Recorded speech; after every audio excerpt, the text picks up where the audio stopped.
Wow, the Donald Trump strategy to defeat the hush money trial against him just got really interesting. Let's go through this. First, let me catch you up to speed. My goal is to cover this entire trial. I'm just going to give you a quick background. So if you're already used to the background, I'll put a little timestamp down below. You could skip forward to the interesting part, but let's just give you a little quick background. We'll make it simple just so you know the names of people involved and what's going on.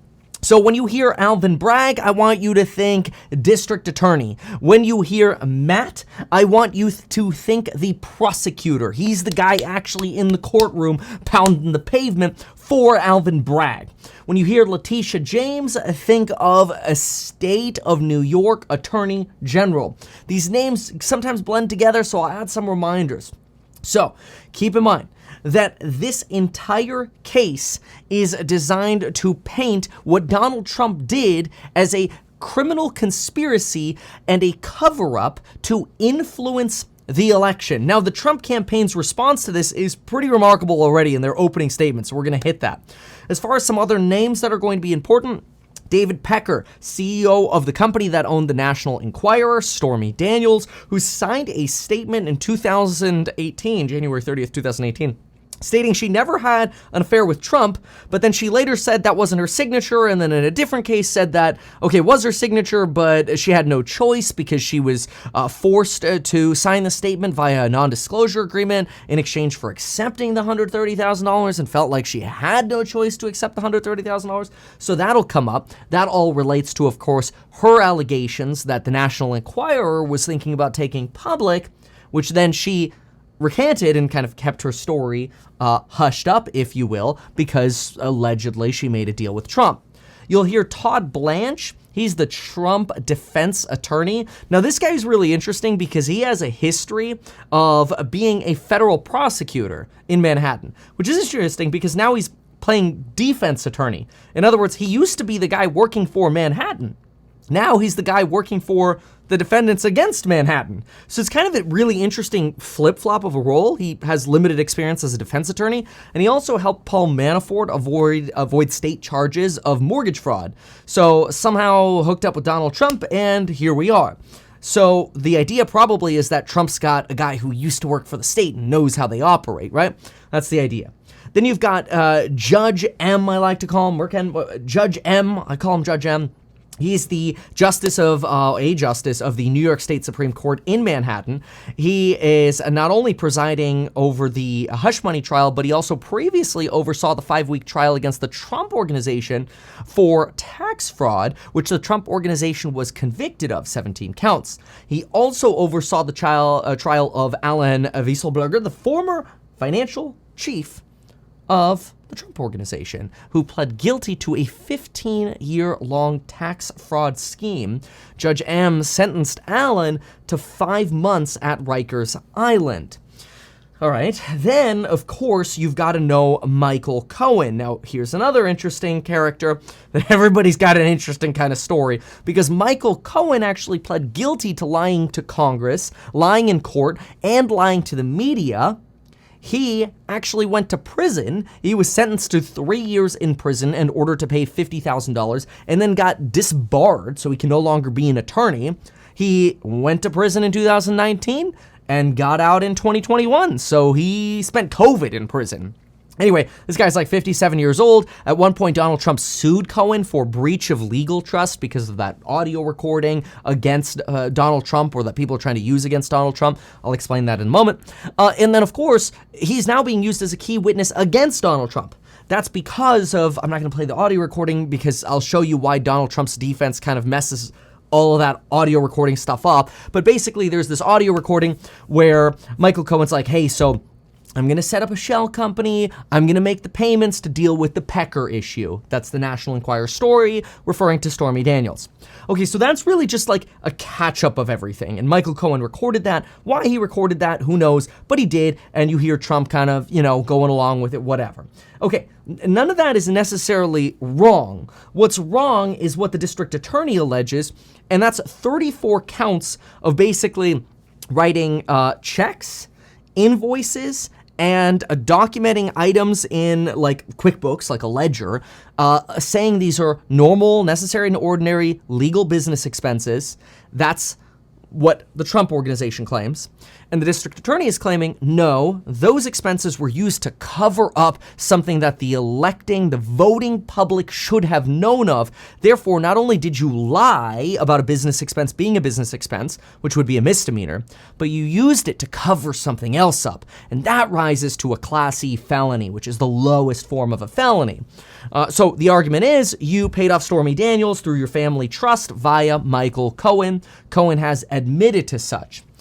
Okay, so what is the Trump defense? And this is where things get really interesting. So you just had a good little 4-minute-ish, 5-minute-ish catch up on everything that's being alleged. Those 34 counts, by the way, come out of 3 different situations: the payment to Stormy Daniels, the deal with Karen McDougal, and the $30K payment to the doorman who alleged that Donald Trump fathered a child out of wedlock. Okay, there. Now we're fully caught up. So today, we started hearing opening statements. And this is where we got a really interesting point of view from the Trump defense. And that's what we've got to talk about. First, worth getting out of the way, that Matt, the prosecutor, suggested that Donald Trump is a penny pincher, that he approves every invoice, and that Trump never negotiated Cohen's price. Instead, Trump doubled the price Cohen was charging because he wanted this issue to go away. Now, the Trump defense here is like really, really fascinating. Okay, so you ready for this? I'm going to set this up. Let's assume for a moment that Trump did something wrong with Stormy Daniels and then covered it up. Well, then these allegations, they could have some weight. But what if you argue all that Stormy Daniels stuff was all a lie?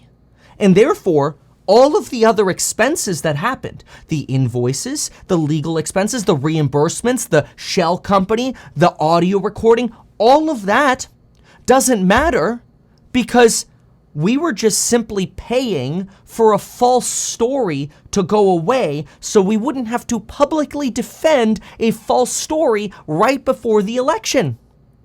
Now that is a really interesting twist. I was not expecting this. See, I was expecting that the state was going to come in and say, Donald Trump knew about these expenses, which they did say today. Donald Trump knew about these expenses and he had an affair and he used this money to cover up that he had an affair. That's what I was expecting the defense or the prosecution to say.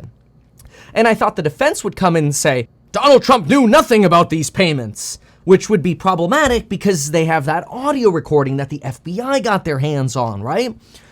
But Trump's defense is going 4D chess move and saying, you know what? Yeah, that audio recording, we own it. You know what? We did make payments to Stormy Daniels. In fact, all those invoices, the checks we wrote, and the ledger, absolutely right. Those were a necessary and ordinary business expense because Stormy Daniels came up with a false story. And it is not illegal to pay somebody to shut up about a lie. Instead, she's the criminal because she's extorting us with a defamatory lie. Now, that is such an interesting argument because it changes everything here. It basically lets Donald Trump lean into all of the fraud charges about the general ledger, the checks, and the invoices. And it allows Michael Cohen to say, yep, we paid her. And then he can go up on the stand and say, we paid her. Donald Trump agrees, we paid her. Donald Trump will go, yep, we paid her. And then when Michael Cohen gets asked, well, did Donald Trump have an affair with her? How am I supposed to know? And then Donald Trump's going to go, I didn't have an affair with her. And then Stormy Daniels is going to go, I had an affair with him. And so then this whole case doesn't actually come down to the payments. What it actually comes down to is, do you believe Donald Trump had an affair with her or not? which then all of a sudden this case is like, what? This is like, the case of probably this year, right? The case of 2024, public trial of a former president. And it kind of reminds me of very much like Bill Clinton-esque, like, I did not have sexual relations with that. Like, it reminds me a lot of the Monica Lewinsky scandal. And so it's just like, wow, we are no longer actually arguing about whether or not these checks were made or invoices were made or the tapes or, whether or not Stormy Daniels' statement was true or false, like her written statement, right? What we're actually now asking the jury to do is, do you believe that Donald Trump had an affair? If he did not have an affair, then all of the stuff that came after that, not illegal. As Trump's defense says, that is a legitimate use of money to defend against a false story, and it is not election interference. And you know what? It is not illegal to influence an election by covering up false lies. Like, you're under no obligation to tell somebody something if it's a lie because you're just reiterating somebody's lie. That's very, very interesting. It's a very interesting defense. And it totally contrasts with, what I thought we were going to get going into this, but it's also going to then lead jurors to have to decide, okay, so how credible is Stormy Daniels' story?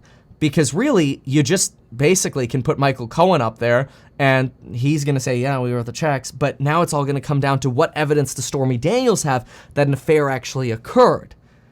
And that is going to be used if there's a lack of evidence or a lack of, the stained dress, so to speak, or text or whatever.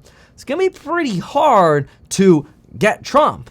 Now, again, of course, the prosecution is going to try to set up a challenge against Donald Trump's credibility. So what they're going to do is they're going to come after his assets case. This is basically where there's the allegation that Donald Trump inflated assets. So they're going to go after him for that. They'll bring that up. And they will bring up any other potential issues or misstatements that have occurred, such as Donald Trump's compliance with gag orders and his defaming of Jean Carroll, which obviously Jean Carroll won. A lot of people are like, Trump didn't defame her, whatever. All of those things are going to come up because what the prosecution is going to try to do is break down Trump's credibility and pump up the credibility of Stormy Daniels. And on the other side, they're just going to be trying to collapse Stormy Daniels' credibility and boost their own. So this is wild because it's really going to come down to an opinion of a jury. And the trial actually ended early today because apparently one of the jurors had a toothache. You can't make this stuff up. Anyway, if you like my perspective, make sure to subscribe. I'll be bringing a lot more updates. You can also meet me live at the Roadshow. Click the link down below or go to metkevin.com/roadshow to learn about my real estate startup. And investing in that, especially if you're an accredited investor.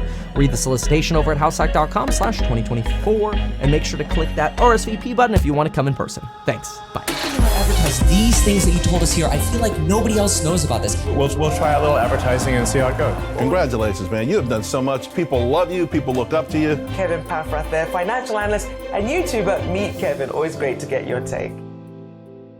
Even though I'm a licensed financial advisor, licensed real estate broker, and becoming a stockbroker, this video is not personalized advice for you. It is not tax, legal, or otherwise personalized advice tailored to you. This video provides generalized perspective, information, and commentary. Any third-party content I show shall not be deemed endorsed by me. This video is not and shall never be deemed reasonably sufficient information for the purposes of evaluating a security or investment decision. Any links or promoted products are either paid affiliations or products or services we may benefit from. I also personally operate an actively managed ETF. I may personally hold or otherwise hold long or short positions in various securities, potentially including those mentioned in this video. However, I have no relationship to any issuer other than HouseHack, nor am I presently acting as a market maker. Make sure if you're considering investing in HouseHack to always read the PPM at househack.com.